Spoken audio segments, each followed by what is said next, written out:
Hello friends, welcome back to my channel. If you are new viewer, please subscribe my channel for more videos. आज हम बात कर रहे हैं कि अगर आप कोर्ट में केस दाखिल करने जा रहे हैं तो आपको किन किन चीज़ों का ध्यान रखना चाहिए और आसानी से कोर्ट में केस कैसे दाखिल कर सकते हैं। तो अगर आप चैनल पर नए हैं तो प्लीज़ सब्सक्राइब माई चैनल और इस मेरी वीडियो को आप अदर को शेयर कर सकते हैं।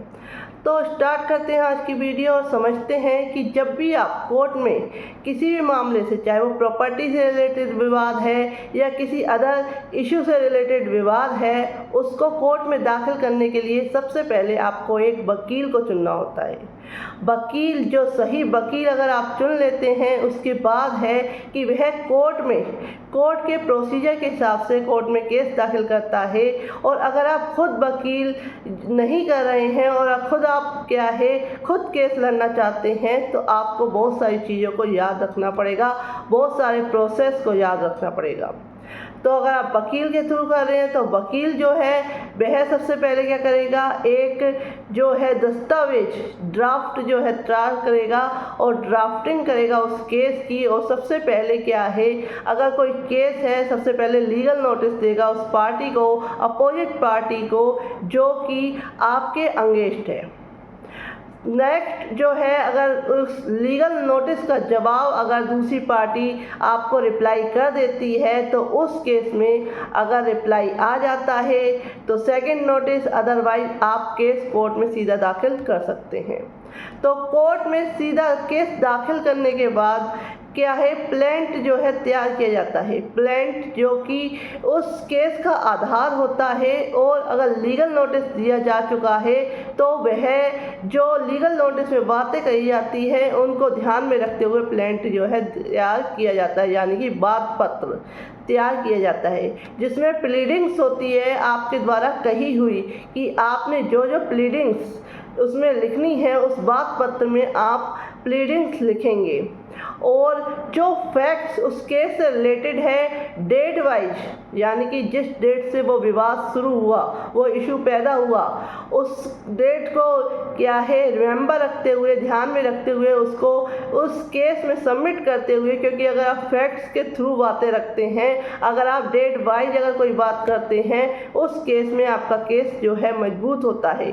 और अगर आप हवा में बातें करते हैं, उस केस में आपका जो केस है वो कमज़ोर होता है।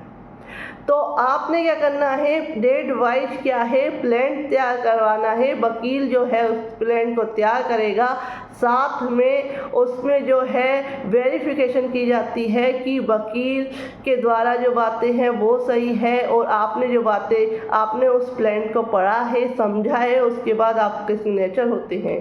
साथ ही साथ एफिडेविट लिया जाता है।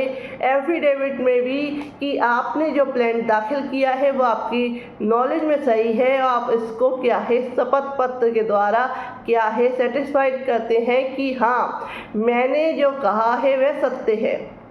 तो इस तरीके से प्लेंट हो गया, एफिडेविट सबमिट हो गया। साथ में अगर कोई डॉक्यूमेंट्स आप लगा रहे हैं तो वह फेरिस्त या डॉक्यूमेंट्स जो है उस केस में लग जाते हैं, जो बेस होते हैं उस केस का, तो वह लग जाते हैं। अगर चेक बाउंस का केस है तो उस केस में चेक जो बाउंस हुआ है उसका जो है डॉक्यूमेंट्स वो लग जाता है। प्रॉपर्टी से रिलेटेड इशू है तो प्रॉपर्टी की बाउंड्रीज क्या है, किस में इशू है, वो सारा कुछ लग जाता है। तो इस तरीके से क्या है जो है एक प्लान तैयार हो गया है, उसका पूरा ड्राफ्ट उस केस का तैयार हो चुका है। उसको उसके बाद क्या है सबमिट कर दिया जाता है, केस में फाइल किया जाता है। केस में फाइल होने के बाद उस पे जो फर्स्ट हियरिंग की जो है डेट मिलती है। जब लिस्ट हो जाता है कोर्ट में केस, उसके बाद फर्स्ट हियरिंग की डेट मिलती है। और डेट के मिलने के बाद, उस डेट को मिलने के बाद जब पार्टी है जो पार्टी जिसने केस दाखिल किया वह कोर्ट में प्रेजेंट होती है और कोर्ट पूछती है कि आपने ये केस जो है क्यों दाखिल किया, तो आपको उसे बताना होता है। तो इस तरीके से कोर्ट में आपने केस दाखिल किया, फाइल हुआ केस, उसके बाद कोर्ट ने उसकी फर्स्ट हियरिंग में डेट दी, और जो नेक्स्ट पार्टी है अगर वह उस जिस दिन केस दाखिल हुआ है अगर उसी दिन प्रेजेंट हो जाती है, उस केस में क्या है अदर जो है इशू जो बनने के लिए है वह केस की प्रोसेस चालू हो जाती है। अदरवाइज कोर्ट क्या है अपोजिट पार्टी को सम्मन करती है और कहती है कि जो अपोजिट पार्टी है, जो प्रतिवादी है, डिफेंडेंट है, वह आए और कोर्ट को बताए कि इसकी जो केस दाखिल किया गया है उसके बारे में उसका क्या कहना है। अब क्या है अगर डिफेंडेंट नेक्स्ट जो फर्स्ट हियरिंग डेट दी हुई है उसमें जो सम्मन होने के बाद अगर जो नेक्स्ट डेट पे जो डिफेंडेंट है वो प्रेजेंट हो जाता है तो उस केस में जो डिफेंडेंट है वो रिटन स्टेटमेंट कोर्ट में दाखिल करता है। तो रिटन स्टेटमेंट कोर्ट में दाखिल करता है और साथ ही साथ अगर वह रिटन स्टेटमेंट डिफेंडेंट अगर उस दिन जाए जो अपेयर नहीं हुआ कोर्ट में तो उस केस में वह क्या करता है, वह जो पार्टी है वह क्या है एक बार और सम्मन करती है।